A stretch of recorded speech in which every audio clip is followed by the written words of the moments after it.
오늘은 창세기 15장 1절부터 6절까지 말씀으로 믿음을 도우신 하나님 은혜라는 제목으로 같이 말씀을 살펴보고자 합니다.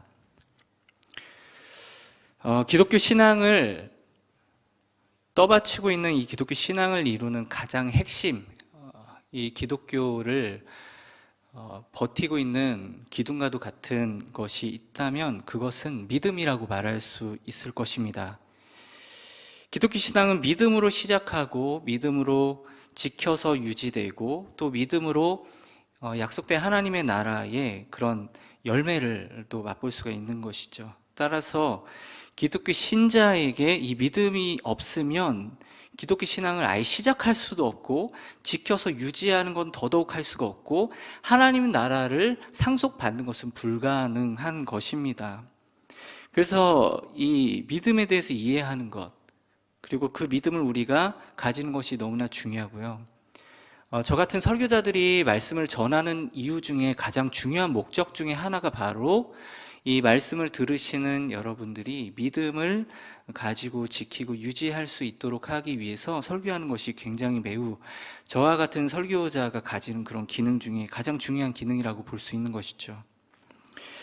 우리가 믿음에 대해서 이해할 때 우리가 성경을 볼 때 그 출발점을 삼을 수 있는 그 시작을 우리가 어디서 삼을 수 있을까? 우리가 볼 때에 그 본문은 바로 아브라함을 다루는 창세기에서 우리가 살펴볼 수 있습니다.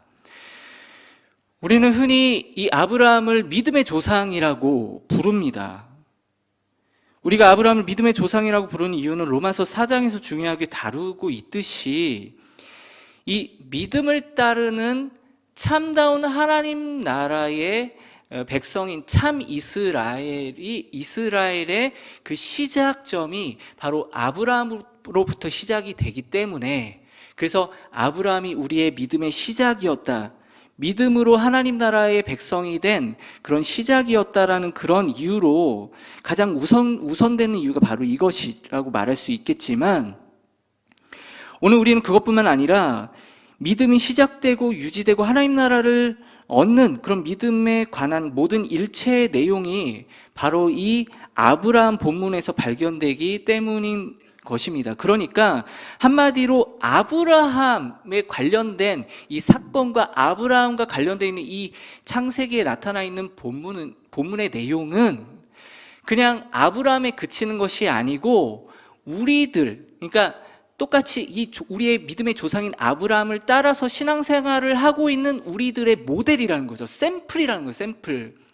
이 아브라함의 신앙생활과 아브라함의 신앙의 여정을 보면 우리를 볼 수 있다는 것이죠. 그래서 이 아브라함이 믿음의 조상이다, 우리가 그렇게 부를 수 있는 것입니다. 따라서 우리는 믿음에 대해서 이해할 때 이 아브라함으로부터 시작할 수 있는 것입니다. 그럼 이 아브라함 본문 가운데에서 아브라함의 믿음에 관해서 언급하고 있는 최초의 내용은 어디서 발견될까요? 아브라함 본문이 창세기 12장에서부터 시작이 됩니다. 자, 그런데 이 아브라함의 믿음에 대해서 언급하고 있는 장은 어디에서 나올까요? 이 처음 시작되는 창세기 12장에서 나옵니까? 그렇지 않습니다. 이 아브라함의 믿음에 대해서 언급하고 있는 말씀 본문은 오늘 읽었던, 그리고 오늘 우리가 살펴보고 있는 이 창세기 15장에서 처음으로 아브라함의 믿음에 대해서 말씀하고 있다는 거죠. 창세기 15장 6절에서 발견이 됩니다. 제가 읽어드리겠습니다. 아브라함이 여호와를 믿으니 여호와께서 이를 그의 의로 여기시고, 아브라함이 여호와를 믿으니 여호와께서 그를 그의 의로 여기시고, 아브라함이 여호와를 믿을 때에 하나님께서는 아브라함의 믿음을 그의 의로움으로 여기셨다는 것입니다. 이것은 우리가 알고 있는 믿음으로 의롭게 여김을 받는다는 이른바 이신칭의 교리가 처음으로 이제 우리가 성경을 볼 때 이신칭의 교리가 어디서 처음 나오냐를 분명하게 이렇게 지목돼서 이렇게 나오는 것이 어디서 나오냐라고 했을 때 바로 이 창세기 15장, 지금 이 본문에서 발견이 된다는 거죠.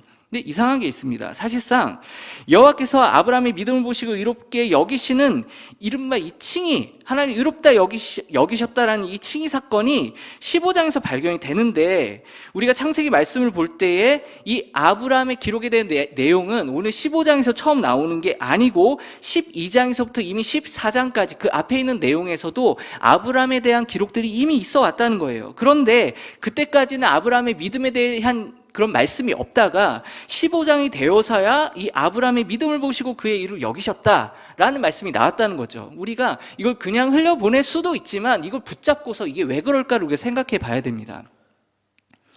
사실 아브라함이 오늘 본문이 나오기 전인 이 12장에서 14장에 이미 하나님을 믿고 있는 믿음이 있었는지 없었는지 우리는 확정적으로 말을 하기가 어려워, 우리가. 왜냐하면 이 아브라함이 믿었다라는 이 말씀이 오늘 15장에서 등장하고 있기 때문에 이 앞에 믿음이 있었는지 아니면 지금 믿음을 갖게 되는지 우리가 확정적으로 말을 하기는 어렵다는 겁니다.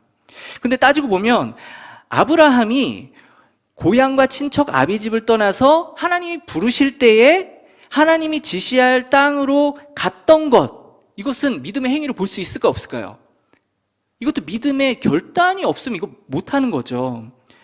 근데 그럼에도 불구하고 창세기 본문은 그때 아브라함이 하나님께서 지시할 때에 그때 그 지시를 따라서 약속을 따라서 갔다. 그 12장에서 아브라함 이것을 아브라함 믿음을 보셨다. 이렇게 기록이 안 돼 있다는 거, 없다는 거예요. 그런 내용이.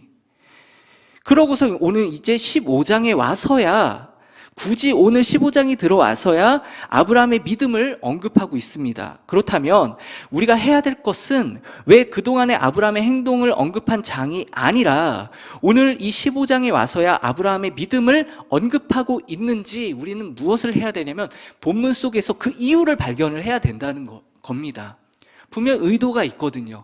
그동안은 이 아브라함의 믿음에 대해서 결단을 하고 자기가 살던 과감히 떠나서 하나님이 약속하신 그 가나안을 향해 식솔들을 끌고 갔다는 이 믿음의 행동을 그것 가지고서 믿음이 있다 이렇게 보시지 않고 오늘 15장에 와서야 이 아브라함 믿음에 대해서 말씀하고 계시다는 거예요. 이게 도대체 이 본문을 통해 믿음에 관해 우리에게 무엇을 말씀하고 가르쳐주고 계시는 것일까요? 오늘 본문의 말씀이 시작되는 이 1절을 우리가 좀 잘 봐야 되는데, 이 1절 말씀은 이 사건이 언제 벌어진 일인지 그 배경을 가르쳐주고 있습니다. 뭐라고 말씀하고 있냐면요, 이후에 여호와의 말씀이 환상 중에 아브라함에게 임하여 이르시되, 이후에, 여기서 이후는 언제를 말씀하고 있는 것이죠?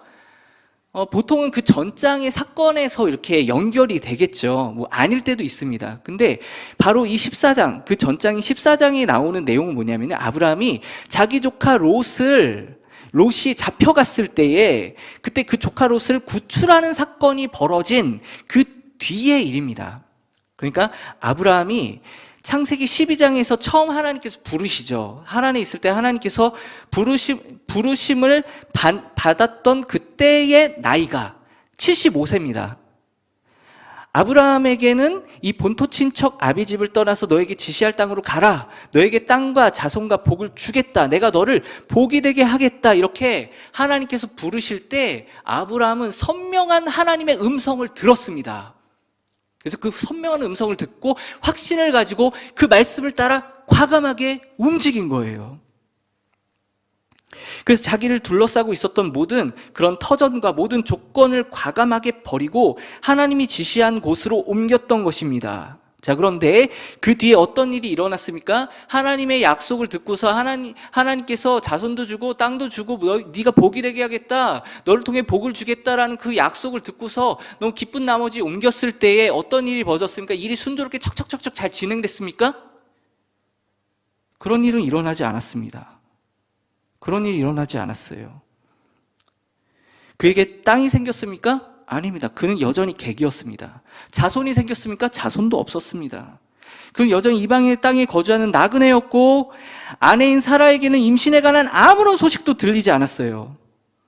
뭐 자손이 많게 하겠다, 이건 기대도 안 되고 자손 한 명도 가질 수 없는 그런 상황이 있었습니다. 그런 가운데 자기의 대를 그나마 이을 수 있는 가능성을 갖추고 있었던 조카 롯은 자기 자신과 이 거주할 땅과 재산에 대한 분쟁으로 자신으로부터 분가해 나가버렸어요. 처음 부르심을 받을 때는 분명 하나님 음성이 선명했을 텐데, 그래서 그 부르심에 대한 약속을 따라 살기 좋은 갈대아 우르나 하란을 떠나서 이 총구석 같은 이 가나안 땅 최첨단 도시를 떠나서, 그 당시 갈대아 우르나 이 바벨론이나 이 하란 지역은요 최첨단 도시였어요. 아주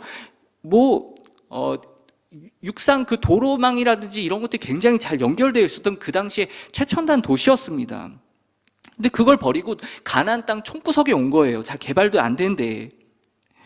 그렇게 갔는데 시간이 지나면서 어떤 하나님의 약속이 이루어지는 것이 보여지지가 않고, 그 음성이 점점 희미하게 느껴졌을 것이고, 하나님의 약속에 대해서 사람이다 보니까 이게 진짜 맞나? 날 부르셔서 왔는데 이게 진짜 하나님 계획대로 이루어지고 있는 것인가? 라는 그런 그 부르심과 말씀의 약속에 대한 의구심을 가졌을지 모릅니다. 이 뒤에 보면 이 16장이에요. 오늘 15장 보이는데 16장이에요. 아브라함이 사라의 여종 하갈을 통해서 이스마엘을 낳았을 때가 86세였으니까 처음 부르심을 받았던 75세, 그리고 이 뒤에 나오는 86세, 그러니까 그 기간 동안 아마도 길게는 오늘 15장에 나오는 이 말씀은요, 이 아브라함이 하나님의 약속을 듣고 거의 한 10년 정도의 시간이 흘렀을 때라는 것입니다.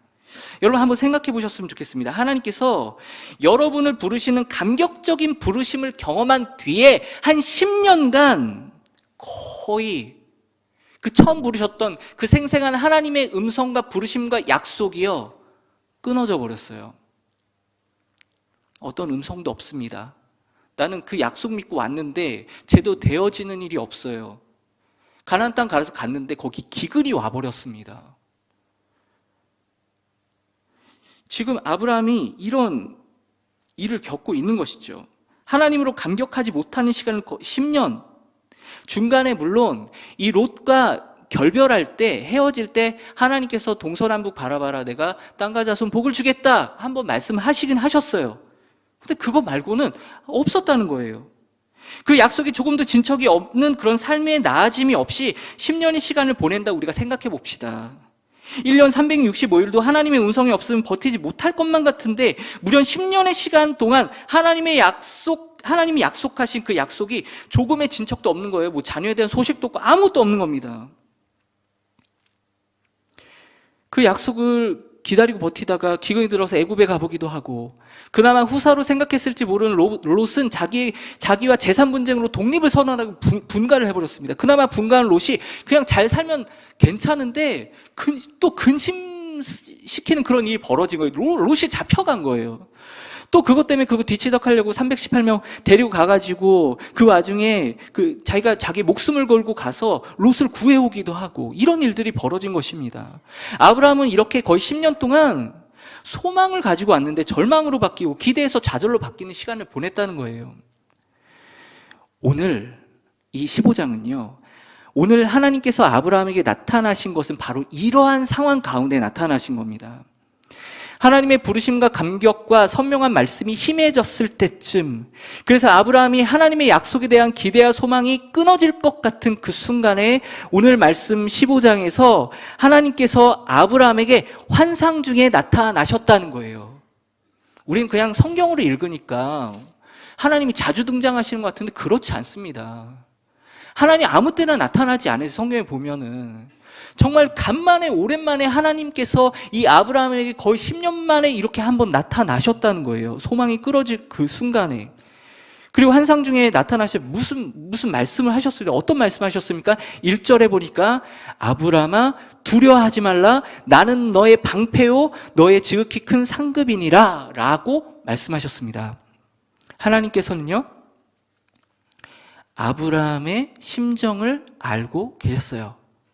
즉 아브라함이 마음이 어떤 형편인지 정확히 알고 계셨고, 그래서 아브라함이 정말 더 이상 이 믿음을 마치 버릴 것만 같은, 더 이상 못 버틸 것 같은 그 순간에 아브라함이 가장 도움이 절실하고 하나님의 약속을 다시금 확인받아야만 하는 그때에 하나님께서는 정확히 아브라함에게 나타나셨다는 거예요. 오늘 15장 말씀 그런 말씀이라는 거예요. 그래서 어떤 신학자는요, 이 창세기 아브라함과 관련된 본문 중에서 15장이 가장 중요하다고 말합니다. 그 말이 맞습니다. 하나님께서는 하나님을 향한 신뢰가 끊어질 것 같은 이 아브라함에게 두려워하지 말라고 말씀하십니다. 그런데 그냥 위로만 하신 것이 아니고요. 오늘 이 2절을 보면은 아브라함이 하나님께 실망한 마음이 그대로 드러나고 있어요. 하나님이 나타나셔서 내가 너의 가장 큰 상급이다 이렇게 말씀하시니까 그냥 기다렸다는 듯이 하나님께 받아칩니다. 뭐라고 합니까? 주 여호와여, 무엇을 내게 주시려 하나이까? 저는 아직도 자식이 없습니다.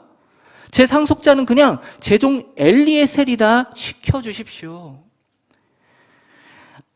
이 구절을 보면요, 아브라함이 지금 얼마나 심기가 불편하고 하나님에 대해서 마음이 상해 있는지가 그대로 드러납니다. 그런데 하나님께서는 자신에게 실망하고 이렇게 거의 불평조로 실망조로 하나님께 말씀을 드리고 있는 이 아브라함을 다그치지 않으시고 어떻게 하셨습니까? 장막 밖으로, 이 장막 안에 있었을 때 하나님 환상중에 나타나셨는데 이 장막 안에 있었던 아브라함을 아마 이때가 밤이었던 것 같습니다.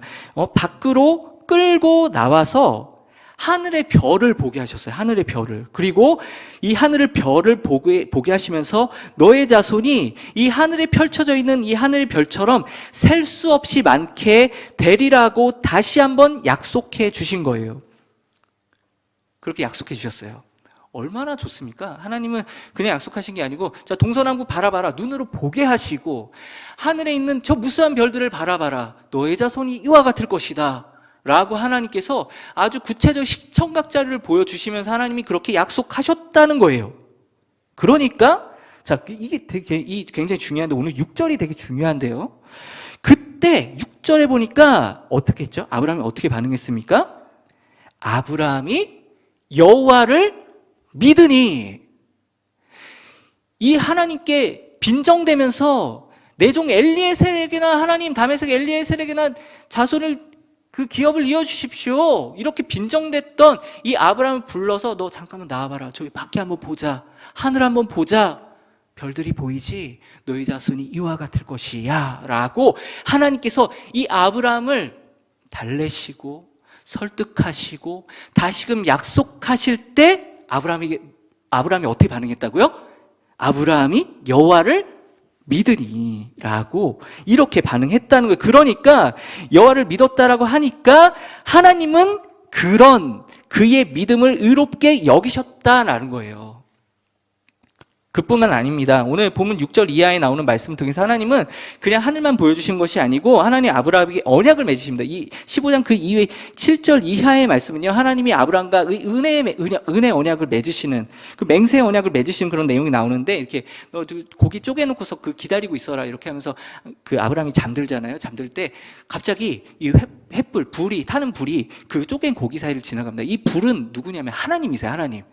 그 당시에 사람들이 서로 계약을 맺을 때에 그 계약의 당사자들이 서로 그 쪼갠 고기 사이를 지나갑니다. 그게 뭐냐면 이 계약 지키면 너 이 쪼갠 고기처럼 너 죽는다는 거예요.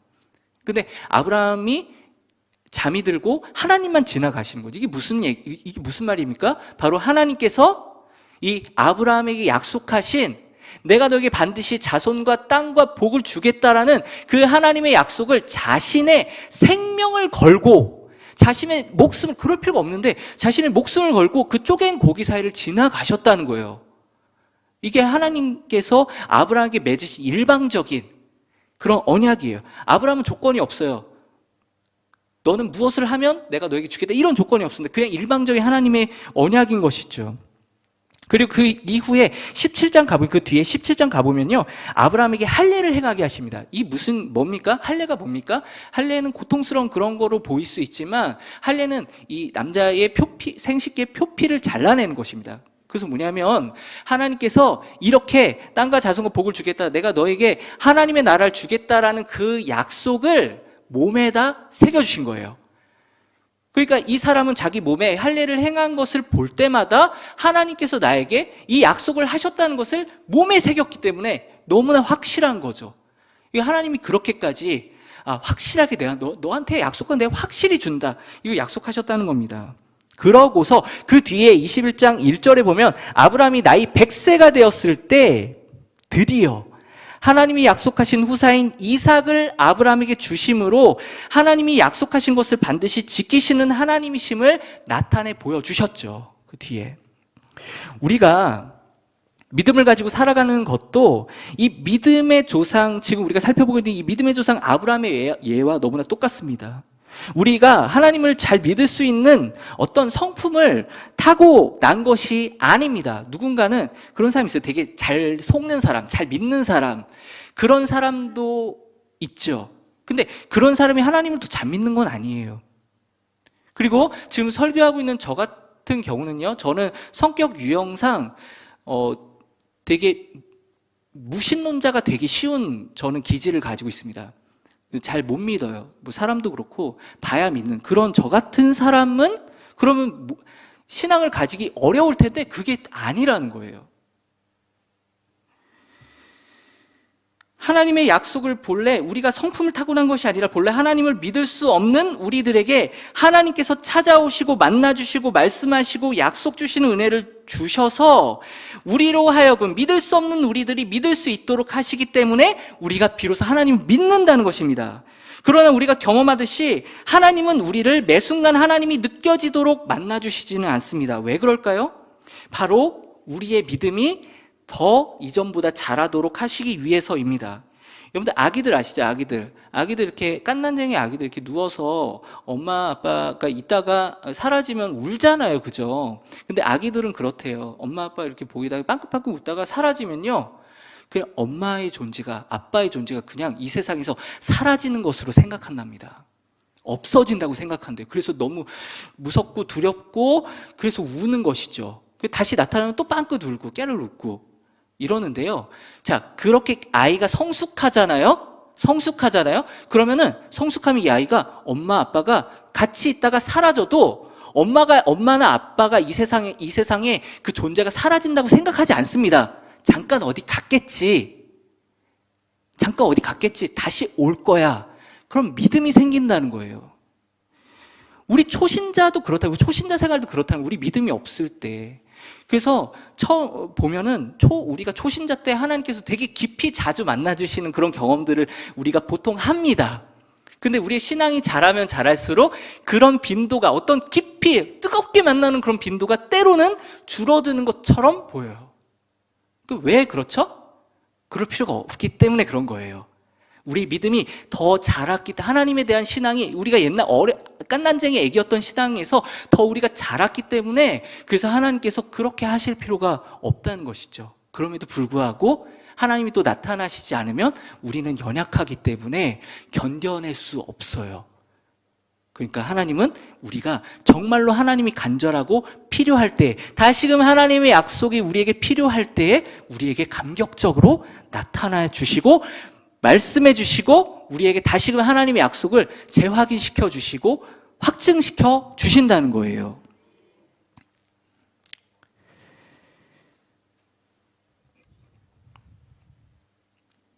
오늘 이 말씀을 우리가 이제 맺기를 원하는데요. 우리가 하나님을 믿어서 의롭게 되는 것은 우리의 힘으로 되는 것이 아니고 보이지 않는 하나님을 믿게 하시는 하나님의 은혜로 말미암는 것입니다. 우리의 능력이 아닙니다. 우리가 잘 믿을 수 있는 어떤 성품을 타고나서가 아니에요. 그럼 저 같은 사람 믿지 못하는 거예요. 그런 게 아닙니다. 그런 우리들, 자, 하나님 믿을 수 없는, 잠깐만 하나님이 신경 안 쓰고 있는 것처럼 보이면은 그냥 그 하나님이 약속하신 것을 놔버리려고 하는 그런 우리들에게 하나님께서 믿게 하시는 그런 하나님 은혜가 우리에게 있을 때 비로소 우리는 그 하나님을 믿고, 하나님 그런 우리의 믿음을 보시고 그것을 우리의 의로 여겨주신다는 거예요. 이것이 우리의 믿음의 비밀이에요. 에베소서 2장 8절에서 9절 말씀은 오늘 말씀을 가장 잘 요약해 주면서 이렇게 말씀하고 있습니다. 너희는 그 은혜에 의하여 믿음으로 말미암아 구원을 받았으니 이것은 너희에게서 난 것이 아니요 하나님의 선물이라. 너희 행위에서 난 것이 아니니 이는 누구든지 자랑하지 못하게 함이라. 아멘. 우리의 믿음은요, 우리의 행위로, 우리의 어떤 타고난 성품으로 믿는 것이 아니고 무엇으로 말미암는다고요? 은혜로 인하여. 그 은혜로 말미암아서 우리가 하나님을 믿을 수 있게 된다는 것입니다. 믿을 수 없는 우리들에게 하나님께서 나타나시고 말씀하시고 약속하시고 우리에게 확증해 주심으로 인해서 우리는 그 하나님을 만날 때 비로소 우리는 하나님을 믿게 된다는 것이죠. 우리의 노력과 행위로는 도저히 믿음을 가질 수도 없고 믿음을 가지고 버텨낼 수도 없는 존재들입니다. 하지만 그런 우리가 우리의 어렵고 불행한 현실 속에서 여전히 하나님을 우리는 믿고 있습니다. 왜 우리가 하나님 믿고 있습니까? 그것은 하나님께서 연약하여 믿음을 버리기 쉬운 우리들에게 중요한 순간순간마다 아주 고비마다 그 기점마다 우리를 만나주시고 하나님의 약속을 우리에게 확신시켜 주시고 설득하시는 그런 하나님의 은혜가 있기 때문에 가능한 줄 믿으시기 바랍니다. 여러분, 때로는 우리가 하나님에 대한 믿음을 버릴까 봐 되게 두려울 때가 있습니다. 여러분들 어떠십니까?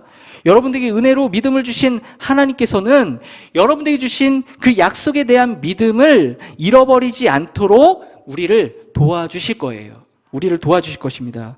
우리가 치열하게 삶을 살다가 넘어지고 무릎 꿇은 그럼 바로 그 자리에서 하나님께서는 우리를 다시 믿음으로 강하게 해 주실 줄을 믿으시기 바랍니다.